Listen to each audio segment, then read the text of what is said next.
Good day mga kasaksid! Welcome back to JMJ Agri TV kung saan agriculture at new technology sa pagsasaka ang bida. This video is proudly sponsored by Goshen All-Purpose Foliar Fertilizer, isang pataba na pwedeng gamitin sa halos lahat ng halaman para sa mas maging malusog at masagana ang ani. Ngayon mga kasaksid ay papunta na tayo kung saan tayo magbablog dito sa Mangaldan, Pangasinan para ipakita sa inyo mga saksid ang mga available na kambing dito kila sir. Kaya subaybayan nyo mga saksid, samahan nyo ako hanggang sa matapos itong video. Let's go! So yun, magandang umaga sa atin mga saksid. Nako, maraming salamat po sa mga napakapanood no, ng ating mga video.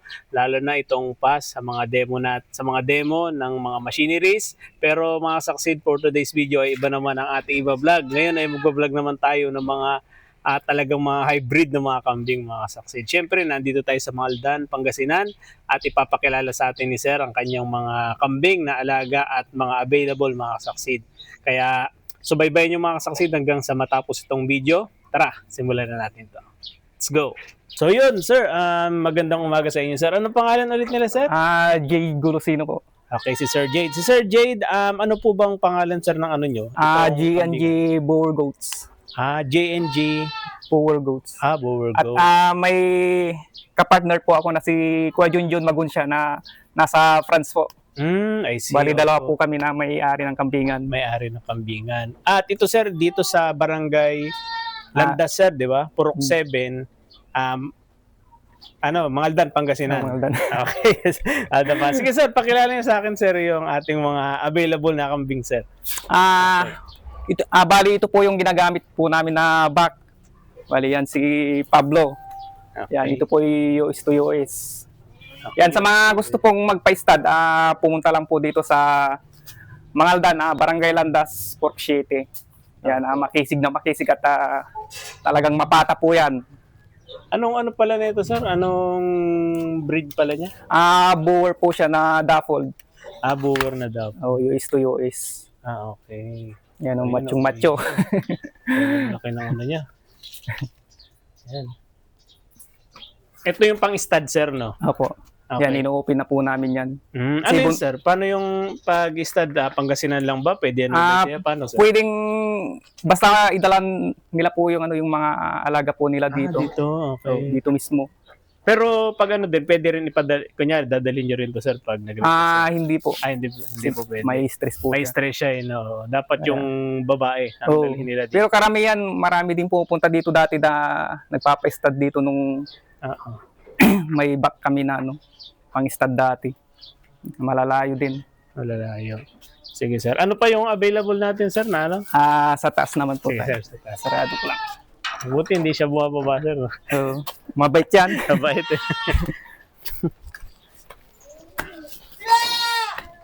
Dito naman tayo sa kabila, mga saksid.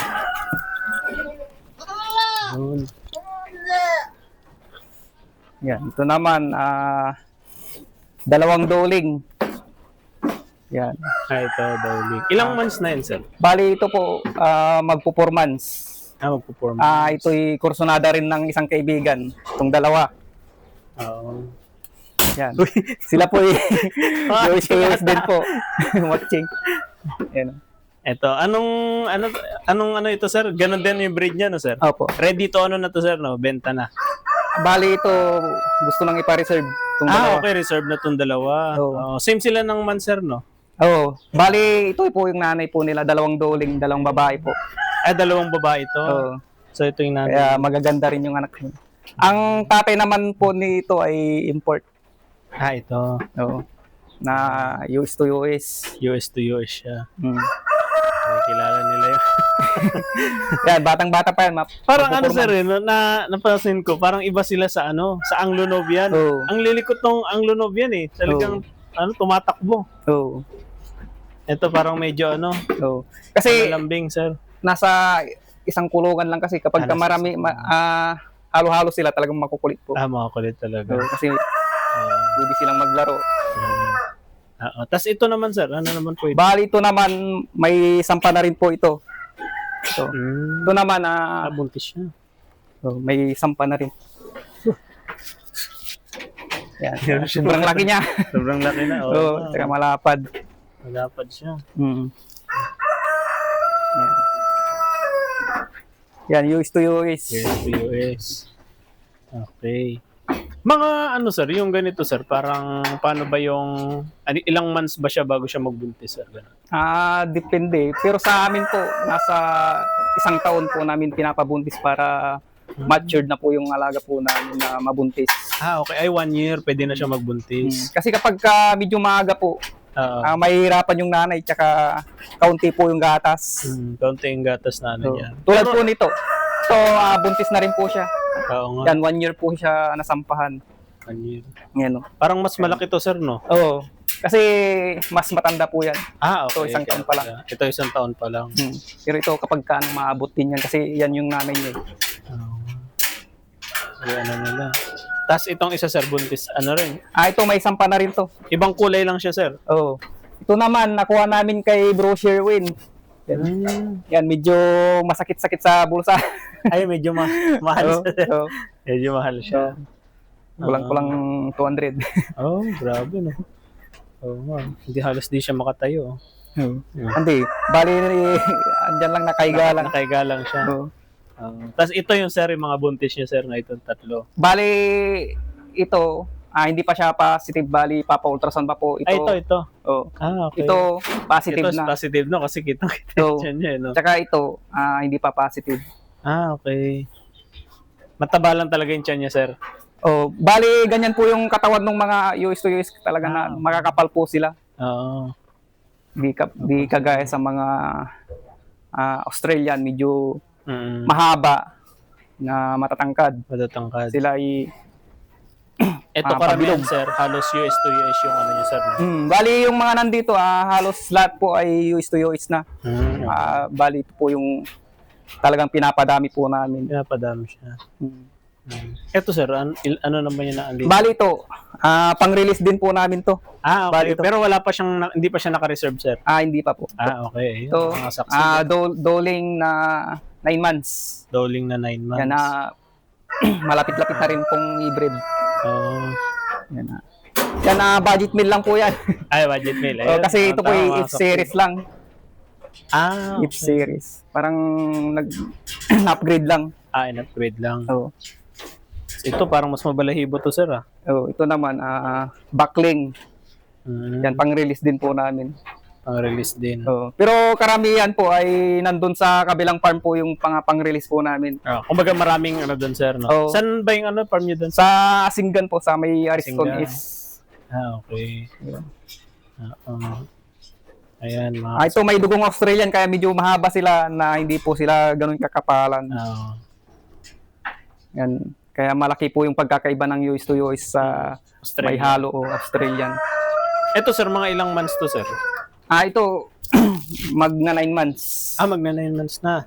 Ito, sir, ito naman. Yan na 9 months na. 9 months na. Ay, mas matanda ito. Mas matanda. Okay. Ayan. Ito naman. Tapos, ito naman, sir. Ito, pang-release din po namin. Na dugong Australian. Yan. Australian. Mga ilang months naman to, sir? Ito, nasa 11 months na. 11 months. Matanda na siya, no? Pwede nang i-breed. Pwede nang i-breed. Lalaki ba yun, sir? Babae po. Ay, babae. Kasi ito, mga pang-release. babae rin. Ito, backling. Lalaki. Lalaki. Kasi ito, babae. Babae. Okay, babae. Tsaka ito naman, breeder po namin.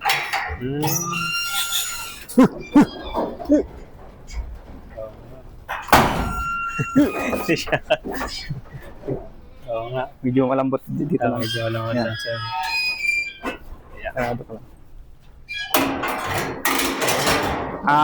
Breeder na, sir, no? Bali, yun, buntis na, positive na. Yung, yan, pula. Si Lindsay. Ito, sir, isang lalaki, dalawang babae ito. Bali, babae po sila. Ay, babae sila lahat? Silang lahat. Pinagsama lang na, no? Ito, mukhang positive na rin siguro na buntis to. Tapos mga yun, ano na to, sir? 1 year na sila? ito, 1 year na. Ito naman, pangatlong pagbubuntis na. Pati ito, nasampan na rin po. See. Kaya hindi sila, sir, no? Yung spoiled. Hindi naman po. Maamo po sila. Kasi once na yung alaga po natin ay medyo mailap, yun yung mga medyo napapalo. Ay, pag napapalo. Oo. Kasi pag hindi po sila inaamo, talagang mailap po sila. Mailap sila. Kailangan talaga may TLC. Oo, yun nga eh. Kasi kung wala kang ganun, medyo mahihirapan kang mag-alaga. Basta i-enjoy lang po yung pag-aalaga. Oo. Tsaka maramdaman nila na mapagmahal yung amo nila, sir. Oo. Sila na po yung mismong lalapit tulad po nito. Oh. So, sa ano naman, sir? Paano naman po yung, for example, merong gustong bumili ng mga ganitong, sir? Ano ba yung maire-recommenda nyo na sa kanila? Na available? At paano nyo ma-assure sa kanila, sir, na maganda yung ibebenta nyo sa kanilang... sa mga nag-uumpisa po, marami po kaming pang-uumpisa doon sa kabilang farm. Opo. Pwede po silang mag-visit doon. Mag-message lang po sa akin at ako po i-entertain ko po sila. Ayun. Sa number nyo na, sir, no? Sa number, tsaka sa... Mayroon pa FB page, sir? Sa may Jade. Jade na lang po. Golosino. Okay po. Yun. Doon na lang po. Laging online po, kaya mag-message lang. Laging online, po, yes. At saka dito, sir, sa natin, sir, mga ilang years na kayo, sir, na nagkakambing, sir? Bali po, nag-umpisa nung pandemic. Pandemic? Kasi dati, wala po tayong trabaho at nandito lang, patambay-tambay lang. Dating mahinginom. Ngayon, nag-iba na, sir, hanggang sa nakabili po ng tig 2.5 na native. Nung katagalan na medyo napamahal na sa pagkakambing, kaya tinuloy-tuloy na hanggang sa makabili ng upgraded, purebred, hanggang sa full blood na po. Opo. Kaya para sa mga sir, magsisiwala mag-business ng ganitong kambing, sir. Ano yung maipapayo sa kanila, sir, para tumagal ang kanilang negosyo, sir? Sa mga nag-uumpisa po ng magbalak mag-alaga ng kambing, dapat po may naka-ready po kayo na pagtataniman ng mga pagkain ng kambing. Ay, pagtataniman. So, parang meron kayong naka-ready, sir, na ganun. Kami may taniman ng mais, tapos sinasilage na lang po para sa pagkain. Available po lagi po sa amin. Okay. At saka sa goat house naman, kailangan din pong palagi malinis. Malinis. Kasi kung palaging madumi yung kulungan, kahit bigay ka ng vitamins o ano man yung gagaganda ng alaga mo, kung madumi, wala rin po. Useless. Hindi makulit. Si Lovely. May mga pangalan, sir. May mga pangalan. Ito, may mga papel din kasi. Yun nga. Parang pedigree po nila. Parang sa aso na may mga breed talagang. May pangalan. Kasi yung mga may parang show, ganyan. Good show. Yun, pinang-shore nyo rin, sir, pag bali, dito po sa mga Aldan, walang show, good show. Sa ibang lugar po. Sa may Batangas, ganyan po. Batangas. Sa mga expo. Yan, umatin din po kami ng expo. Nung last year. So, paano naman yun, sir? Yung parang range ng, nyo, sir, yung presyo mula sa pinaka-mababa budget hanggang sa pinakamataas? Ganun. Ang presyohan po namin ay, yung mga upgraded namin, nasa 12 to 20, ganyan. 12 to Depende 20. na lang po. Okay. 12 to 20. Tsaka, yung pang malakasan din po na breed na alaga po namin, nasa 125, ganyan po. Yun yung talagang mga magaganda talaga, no? Mga ganyan. Kasi yung kuha din po namin ay parang ganun din na presyo, kaya parang ganun na rin po. Pero may bawas pa naman po kung talagang sure buyer po. Okay. Yan, depende po sa makukurso na daan, kasi yung isa naming alaga ay talagang medyo mataas-taas din po yung presyo niya. Kaya nakadepende po sa kukuhanin na breed, kung gaano kaganda po yung kambing. Kaya nakadepende po sa presyo. Pag nanganak naman siya, sir, mga ilan po yung kaya niyang mailabas? Ganun. 145 to 150 days yung pagbubuntis ng kambing. Tapos mga ilang piraso ang depende po. May napanak po kami dito, quadruplets, ganyan. Pero pangkaraniwan, isa o dalawa, ganyan. Ganun. Pero mostly, kapag minsan nag-anak, sa pangalawang pag-anak, dalawa na kaagad. Dalawa na. Tapos mga ilang months ulit yun, sir, bago siya ulit buntis? Ganun. Depende po. Minsan, pagka nagwalay kang mga 2 months, ganyan, may ready mo yung inhahin na makondisyon yung katawan, mag-hit na po kaagad. Kaya kung mas maaga kang magwalay, mas maaga din pong magbuntis yung alaga. Okay. Kaya ganun po. So sa mga magsisimula sir, ito ba is mabilis rin ba ang ROI ng ng pagbi-business ng kambing, lalo na kung gusto nila mag-start ng ganitong kambingan na business? Depende po sa kung gaano ka kasipag, kung gaano mo i-market yung mga alaga at nasa breeder din po. Nasa breeder, Kung sa pag-aalaga rin. paano i-manage po yung kambingan. Pero sa tingin ko naman po, nag-click naman po yung kambingan. Kaya tuloy-tuloy lang po. Ayun. So yun mga kasaksid, kung kayo may katanungan syempre sa mga kambingan ni Sir dito sa mga hybrid na mga kambing, syempre mag-message kayo sa kanya sa number niya, at syempre mga saksid sa kanyang Facebook para direct nyong makita, at pwede kayong mag-visit din dito, punta dito para personal niyo na makita itong mga kambing na alaga nila at mga available. Pati sa Singgan Sir, no? Oo. Makikita nyo rin doon mga saksid. At yun, maraming salamat Sir sa pag-unlock na pagpunta namin dito, na pinaunlakan nyo kami. At itong mga kambing is, mga kasaksid, magandang business talaga ito, lalong-lalo na sa atin ngayon. So, sa native Sir, nagbebenta rin kayo native? Bali, ito lang po mga... Ito lang. So, may ito mga kasaksid ang available na kila Sir. Pang meat Sir, tama? Pang meat type po. Meat type to mga kasaksid.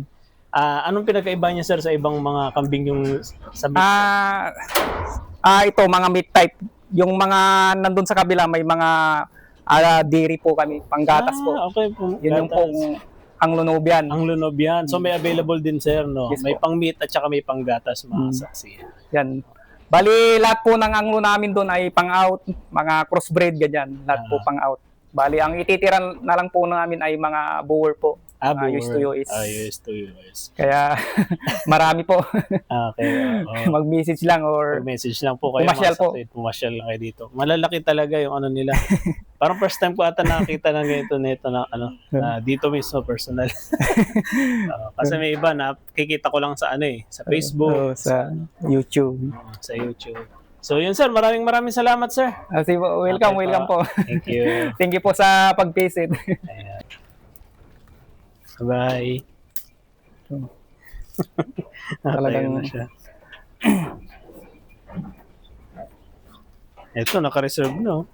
Yan Mga po ilang months yung Sir, pwede silang mag-reserve o mga ilang months? Kahit mga bagong paanak, ang release po namin ay mga 5 months. Pwede na yon. Hindi na siya yung iba kasi Sir, di ba parang baka magkasakit, ganun. Siya talagang malakas na yung resistensya niya. Ay, opo. Tsaka malakas na rin kumain ng feeds, tsaka forage. Wala na pong problema. Ano yung parang mixing nyo Sir pag kakain sila ng yung mga pagkain nila Sir? Paano yung mixing niya? Bali, ang po namin, sa umaga feeds, tsaka pagkatapos ng feeds, bibigyan ka agad ng silage. Tapos sa hapon po, mga 4 to 5, babalikan ko po sila, pakakainin po ulit ng silage. Tapos, ang panghuli po ay mga 10 to 11, ganyan. 10 to 11. Pinapakain ko ulit po sila. Kasi may pinagkakabalan din pong store po. Kaya ganun po yung routine po dito. Parang ilang beses sila Sir kumakain? Bali, 3 times. 3 times. Parang sa din, Sa tao din, 3 times. Kasi nakadepende kung gaano mo sila i-manage. Kung anong available yung oras mo. Nagba-vitamins din sila Sir, no? Opo, kumpleto po sila. Kumpleto sila ng May vaccine. vitamins. Sakit. Oo nga, yung cute nila yun. Pwedeng pet din Gusto mong pet. Ito, nakurso na daan na. Ayun, sige Sir.